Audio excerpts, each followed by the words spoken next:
అందరికీ నమస్కారం అండి. ఈరోజు నేను చెప్పబోయే అంశం ఫియర్స్ నుంచి, నెగిటివ్ బిలీఫ్స్ నుంచి బయటికి రావడం గురించి చూద్దాం. ఈ రోజుల్లో టెక్నాలజీ చాలా విస్తృతంగా అభివృద్ధి చెందింది.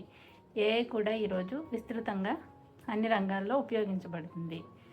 ఈ స్కిల్స్ని నేర్చుకోవడం ద్వారా గృహిణులు కూడా ఇంటి వద్ద నుంచే సంపాదించడం చేస్తున్నారు. ఫ్యామిలీకి సపోర్ట్గా ఉంటున్నారు.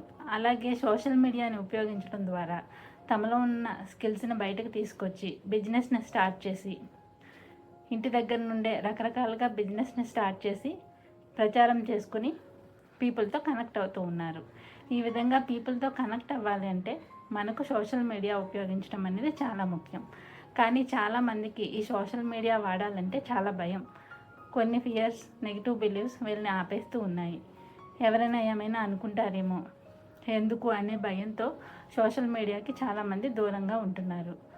అలాగే నెగిటివ్ బిలీవ్స్, ఇప్పుడు నేను నేర్చుకోలేను అనే ఆలోచన కావచ్చు, నా లైఫ్ కంఫర్ట్గా ఉంది ఇలాగే అడ్జస్ట్ అయిపోతానని అనుకోవటం కావచ్చు. ఇలాంటి బిలీవ్స్ని కూడా మనం మార్చుకోవాలి. ఏదైనా ఫియర్, కొత్త పని చేయాలంటే మనకి ఫియర్ కానీ నెగిటివ్ బిలీఫ్ కానీ మనల్ని ఆపుతున్నప్పుడు వాటి నుంచి మనం బయటికి రావాలి అంటే మనం యాక్షన్ అనేది స్టార్ట్ చేయడం ద్వారానే మనం బయటికి రావడం జరుగుతుంది. మనం ఆలోచించినంత వరకు మనం అక్కడే ఉంటాం, ఒక స్టెప్ కూడా ముందుకు వేయలేము. కానీ మనం ముందుకు వెళ్ళాలి అంటే మనం యాక్షన్ అనేది స్టార్ట్ చేయాలి. మొదట్లో ఎవరు పర్ఫెక్ట్గా చేయలేరు. అలవాటు అయ్యే కొద్దీ మాత్రమే ఆ పనిలో నైపుణ్యత అనేది పెరుగుతుంది. కాబట్టి మనం స్టార్టింగ్లో ఈ పర్ఫెక్ట్ అనే దాని గురించి ఆలోచించడం మానేసి ముందు యాక్షన్ ప్లాన్లోకి దిగినప్పుడు మాత్రమే మనం ఆ భయం నుంచి బయటపడగలుగుతాము. అలాగే మనం ఒక్కసారి చేసాము అని అనుకున్నప్పుడు మనలో కాన్ఫిడెన్స్ పెరగడం ద్వారా మనలో ఉన్న నెగిటివ్ బిలీఫ్స్ని కూడా మనం తగ్గించుకోగలుగుతాము.